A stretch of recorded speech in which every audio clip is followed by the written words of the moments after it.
December 2022.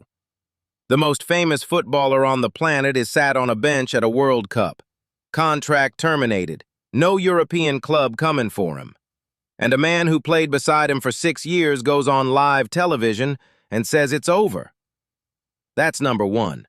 And it's not even the worst one.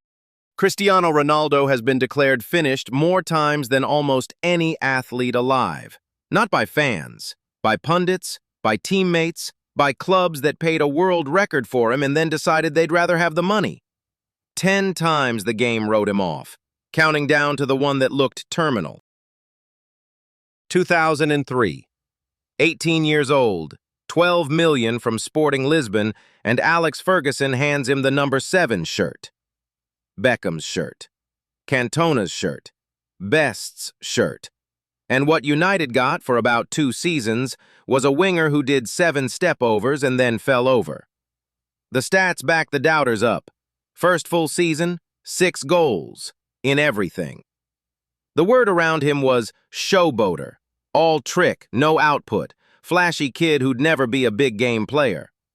He scored in the FA Cup final that May. Nobody changed their mind. That's 10. It gets colder. Euro 2004. Portugal at home.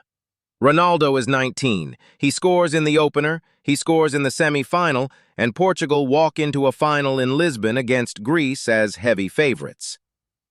Greece win 1-0. And the picture that goes round the world isn't the trophy.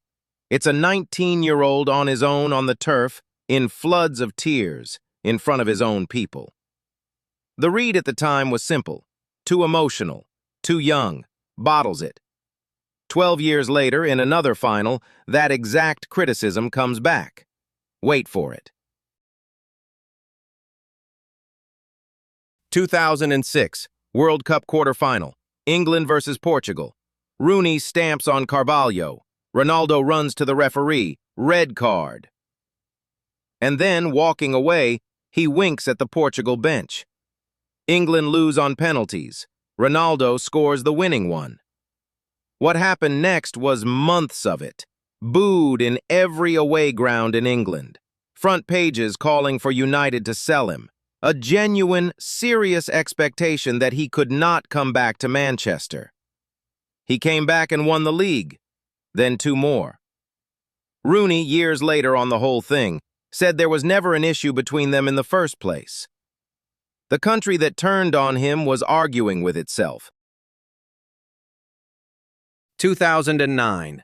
80 million pounds, world record.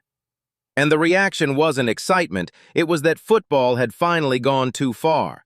80 million for a winger, for one player. People genuinely argued the sport was broken. Roy Keane was one of the few who saw it, said he was the best player in the world and the price was fair. Ronaldo left Madrid as their all-time leading scorer, 450-plus goals. 80 million ended up being the bargain of the century. Here's the one people forget because of how it ended. Between 2009 and 2012, Ronaldo scored at a rate almost nobody in history has matched. And he won nothing. 4 years, 4 Ballon d'Ors, all 4 to Messi. And the narrative hardened into something that followed him for a decade, that he was the other one, the one who worked harder because he had to, second best, permanently. He won it in 2013, and again in 14, and 16, and 17. Second best doesn't do that. Euro 2016. The final. France in Paris. 25 minutes in, Payet catches him. Knee gone. He tries to carry on twice. He can't. He goes off on a stretcher, crying with a Portugal shirt over his face. His country's biggest ever game, and he's a spectator. And the line that went round instantly, the same one from 2004. Emotional, fragile. Portugal are better off without him. Portugal won 1-0. Adair, extra time. And Ronaldo spent the last half hour on the touchline coaching his own team like a manager. Portugal's first ever major trophy.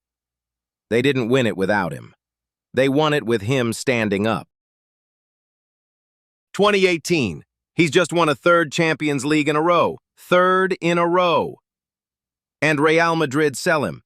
33 years old, and the biggest club in the world decides the smart business is to take the 100 million and rebuild. Read that back. He'd won the biggest trophy in football 3 years running, and the verdict was, he's done, cash him in. Madrid didn't win the Champions League again for 4 years. He went to Juventus and won Serie A twice, and scored 100+ goals in Italy.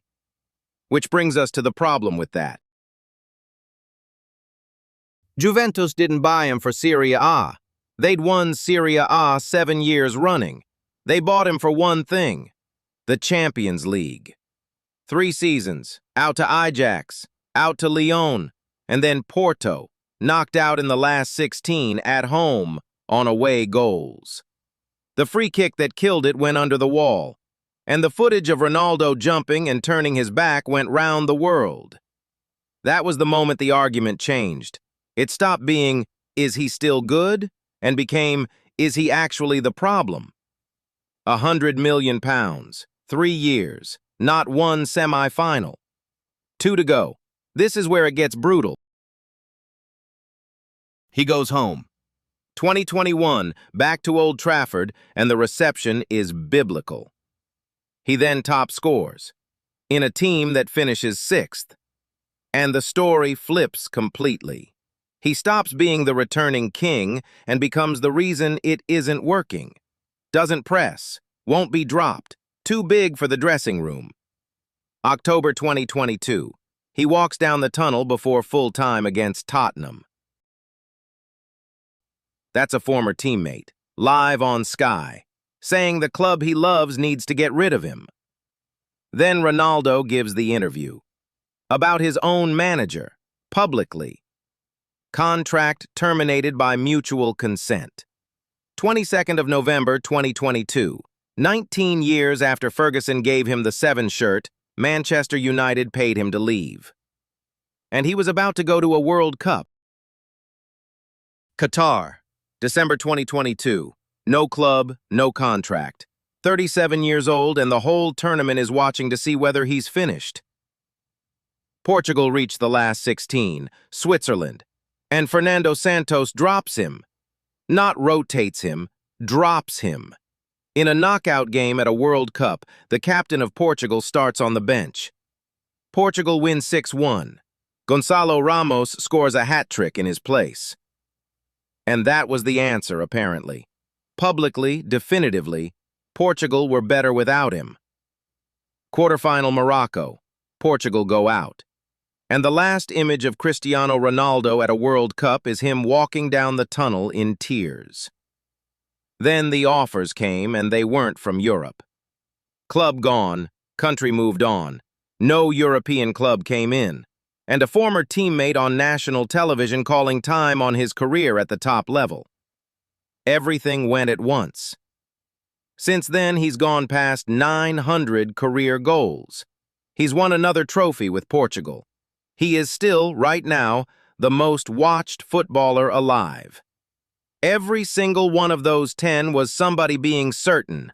That's the thing about being written off 10 times. You only need to be right once. Which one do you think actually hurt him the most? Because for me, it's not number 1, it's number 6. 4 years of being the best player alive and watching someone else collect it. Tell me in the comments. And if you want more of these, GameDog FC.